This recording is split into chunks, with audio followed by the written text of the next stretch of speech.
Strawberry Generation. Yap, sebuah label yang diberikan kepada kita yang lahir setelah tahun 1990-an atau yang biasa disebut sebagai generasi milenial dan generasi Z. Menurut pandangan orang-orang, kita tuh orang yang lemah, gampang menyerah, seenaknya sendiri. Ya, itulah pandangan mereka terhadap kita. Well, menurutku tidak sepenuhnya salah sih. Terutama untuk kita yang saat ini di usia 20 tahunan. Karena faktanya, kita memang diperhadapkan pada berbagai kesempatan. Kesempatan untuk bekerja, kesempatan untuk mengemban pendidikan, kesempatan untuk hubungan dengan berbagai orang, kesempatan untuk mengikuti komunitas yang kita inginkan. Kita bebas memilih dengan siapa atau kegiatan apa untuk menggunakan waktu kita. Memang seenaknya kita kok memilih hidup ini tuh bakal seperti apa.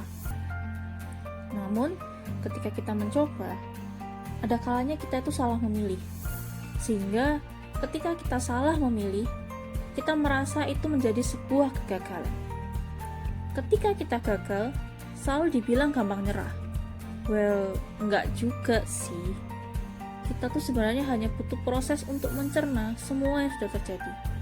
Karena bagi kita, ini adalah pengalaman pertama bagi kita.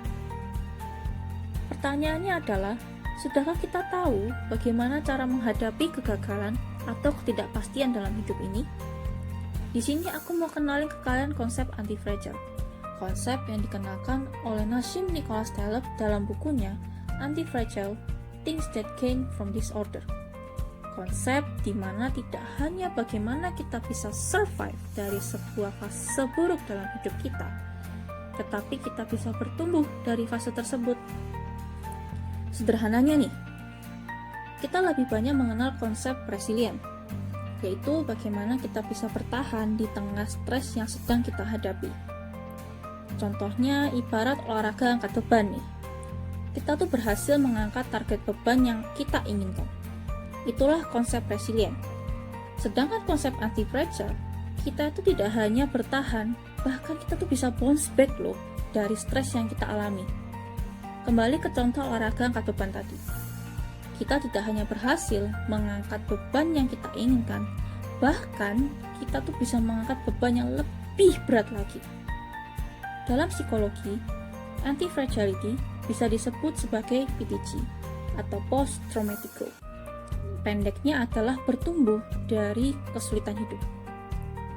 Dr. Marion Trent, seorang psikolog klinis dan founder dari Good Thinking Psychological Services, menyatakan bahwa post-traumatic growth atau PTG adalah ketika seseorang yang memiliki trauma bisa menemukan cara untuk mencari makna baru dari pengalaman traumatik yang ia alami.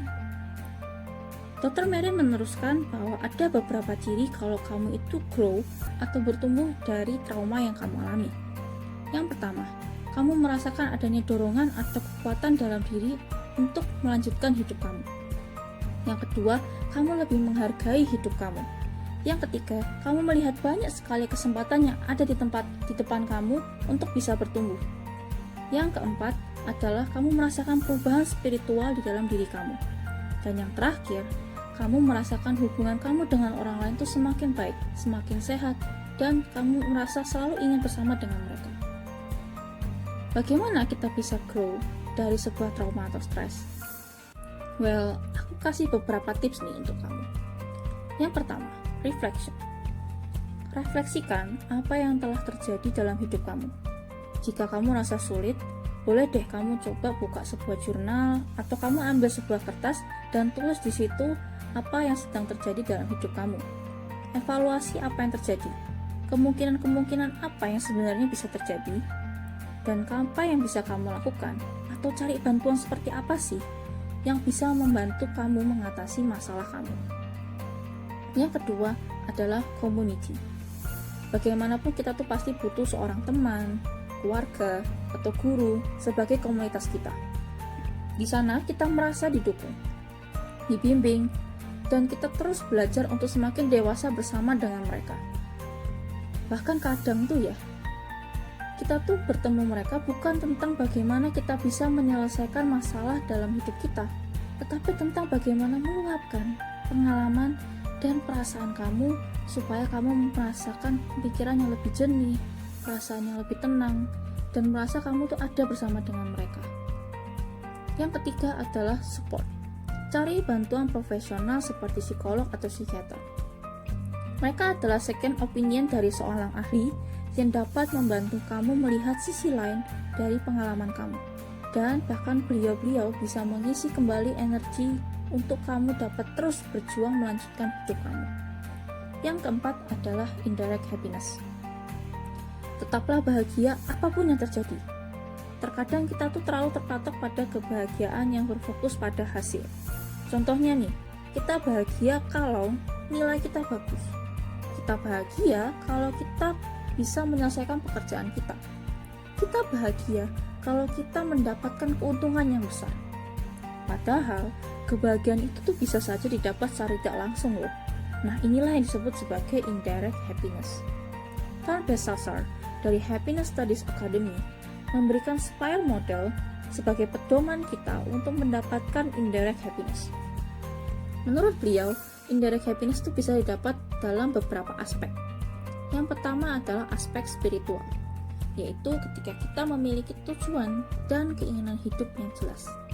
Kedua adalah physical, yaitu ketika kita bisa terkoneksi antara pikiran dan tubuh kita supaya kita merasakan ketenangan ketika menjalani aktivitas sehari-hari dalam hidup kita.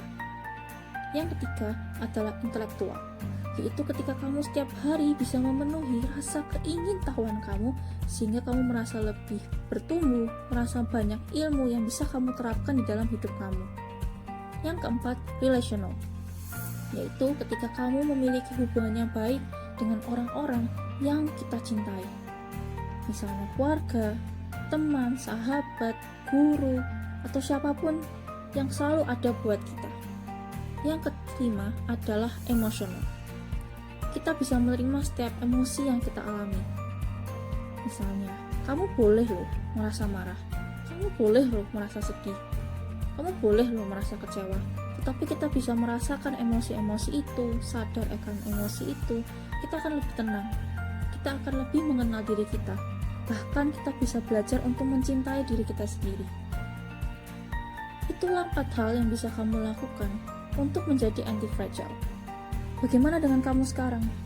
Apakah kamu sudah siap untuk menerima kegagalan? Apakah kamu sudah siap untuk meroket menjadi versi yang terbaik dari diri kamu?